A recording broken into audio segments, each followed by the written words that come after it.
Okay, so this isn't really going to be anything on the piano. I'm just going to be playing for the sake of doing something with my hands while I make this video. I'm not going to show my face on this channel for personal reasons, I guess, because Irish Love is my pseudonym and people aren't really supposed to know who I actually am, the sense of the fake name. So, this is really just gonna be like background music over here.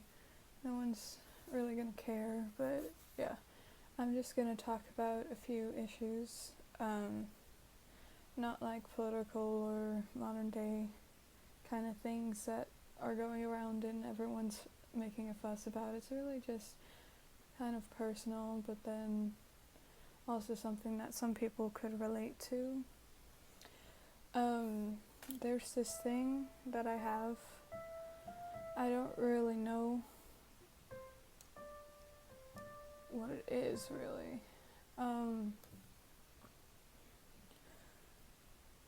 People call it depression.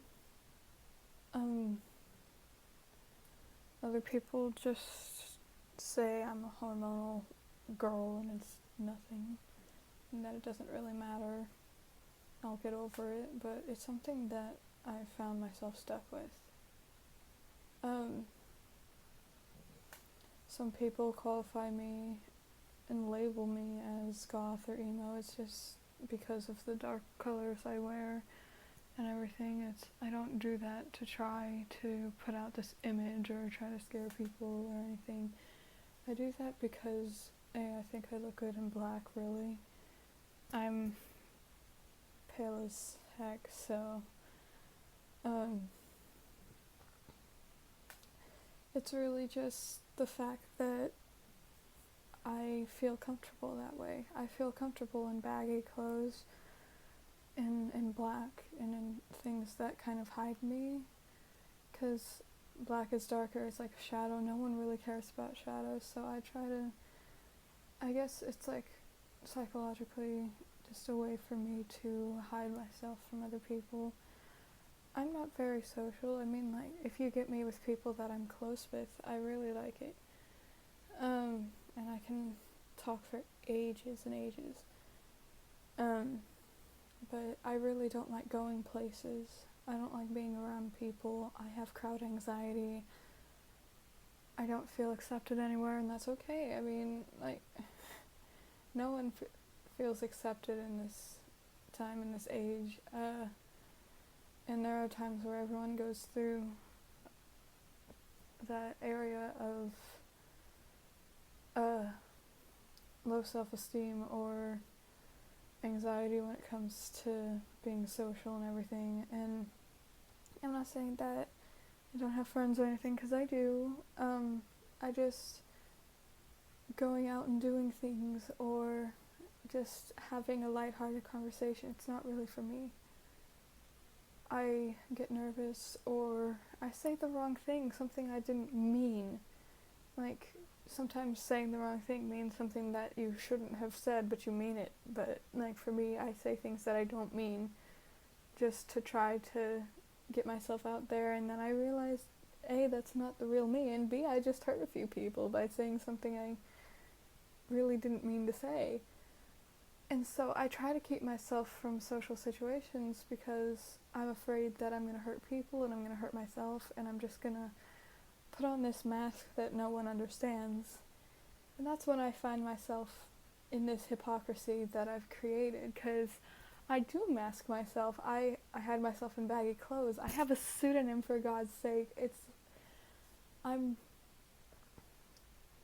am a living mask, really. I hide myself from everyone. I'm a different person in front of my family than I am in front of random people on the street, and I'm different with my friends. I'm real with my friends most of the time, unless it's something I'm really uncomfortable about, but I'm real with those people because they're real with me.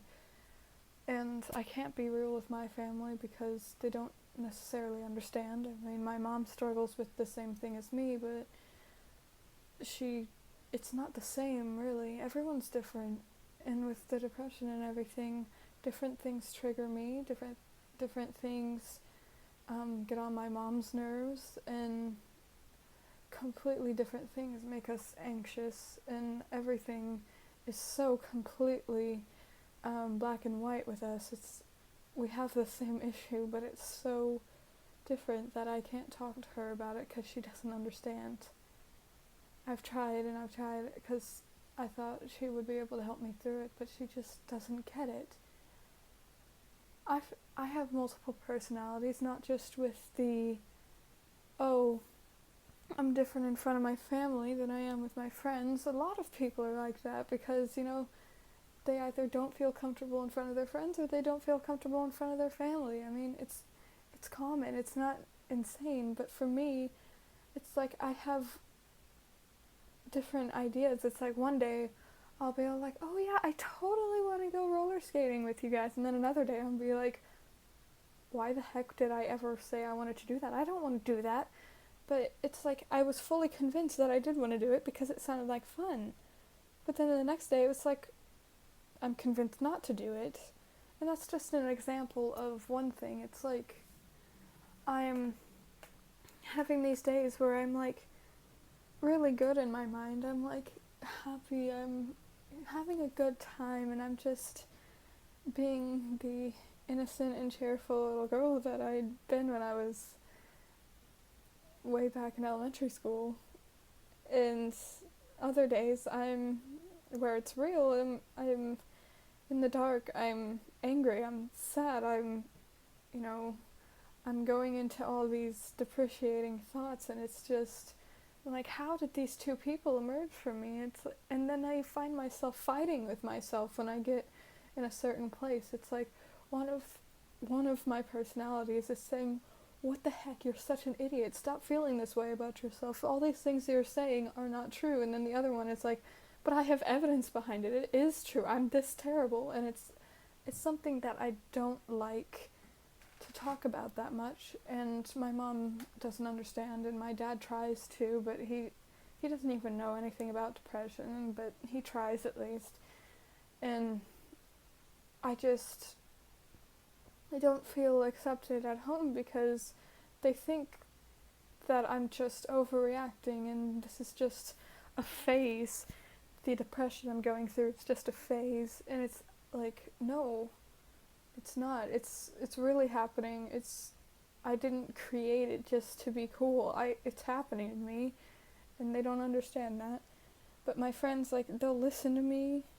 They might not completely understand, but they'll listen when I want to mention it. Like, I don't try to mention the state of my mind that often, but sometimes it comes up when people are, being honest with each other and being real and talking about their issues, and you just need to bond with them, so you need to be honest with them, you need to be a friend to them, but then let them be a friend to you, so you end up spilling out all of these thoughts that you have, or the way that your mind works, and they'll listen, but they don't really understand, but at least they accept you. They'll be like, okay, this is an issue for you and we'll support you. We don't really get it because we're not experiencing the same thing, but we'll be there for you and you can always come to us. And that's a great thing, guys. You need to find friends like that. Because with the way my mind is, it gets to me, guys. Like, I never understood how I was supposed to cope. I would fall into these dark places in my life where I would just be in a deep depression, and I would be beating myself up over the things that I do, like my failures and my grades and my family issues and everything. And then my other self really will be beating that self up for doing that thing, and so it's just a huge battle going on inside me, and it's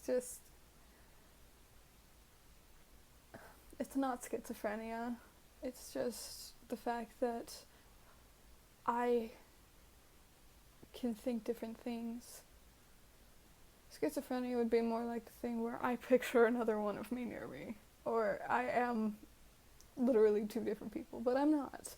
I just have two voices arguing all the time, and sometimes I can get them to overcome each other or something, and it can be either really great or really terrible, but that's not important, really. It's just the fact that that's who I am, and it helps with writing, because you have all these different characters, so you can just pull it from yourself. If you have different personalities, you can pull different aspects of yourself out and create different characters, and that helps with, writing, and I do have a Wattpad and a Teen Ink and blah blah blah, but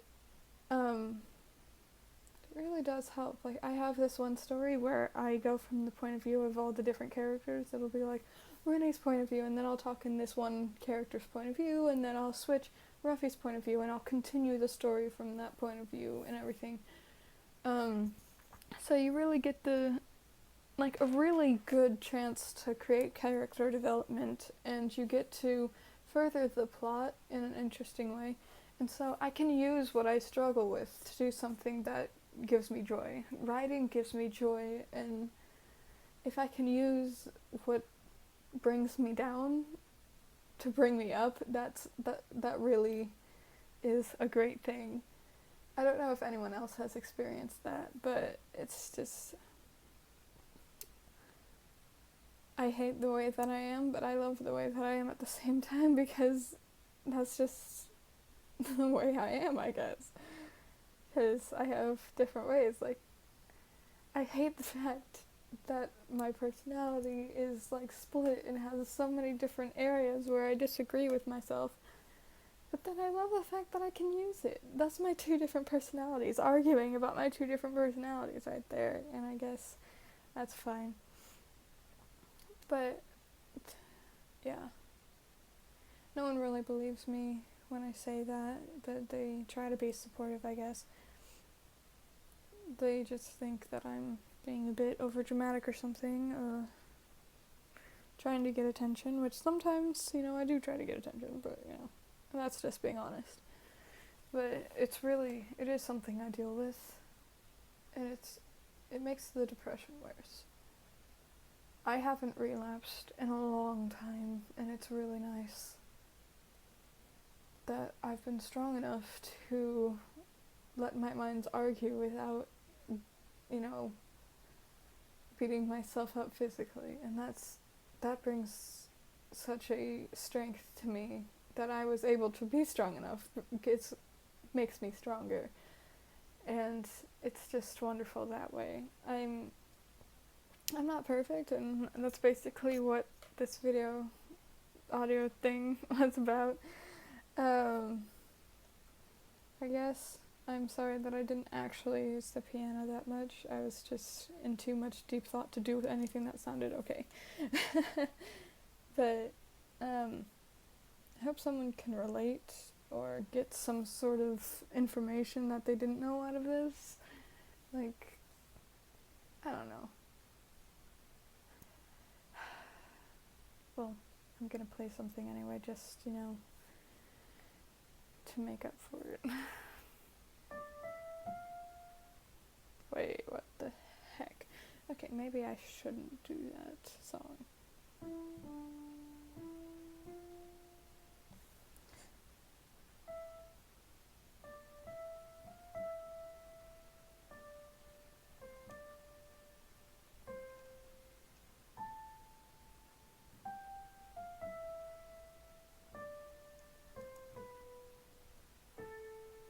That's basically all I know of that song. Me and my friend would play that song together, but I haven't seen her at all this summer. That's so sad. Oh my god. But yeah, it's not, we talk, but we don't really get to actually hang out. I'll probably see her for something important, or something like her birthday, or when school starts or something.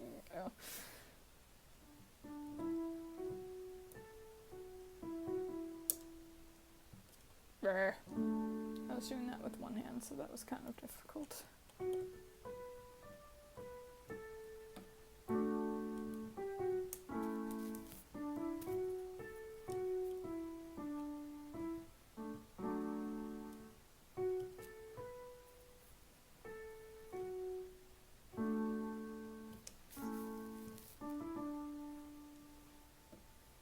That's really all I know of the concerning Hobbit song from Lord of the Rings, so guess I can't play that much anymore.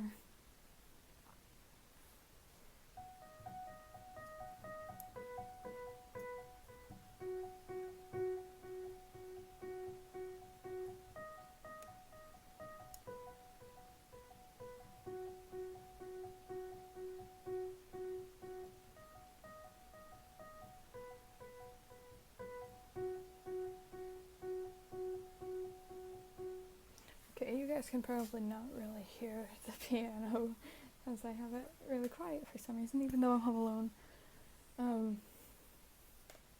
I guess it's so that when I turn it back on again, I don't, deafen myself more deaf than I already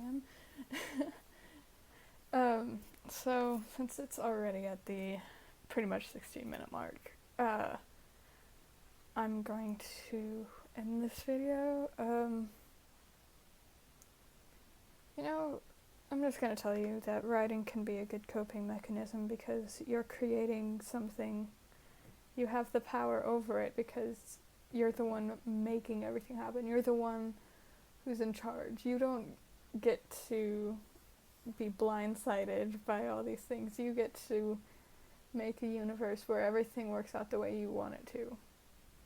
So if anyone was in need of a coping mechanism, writing and even reading can be some of the best coping mechanisms.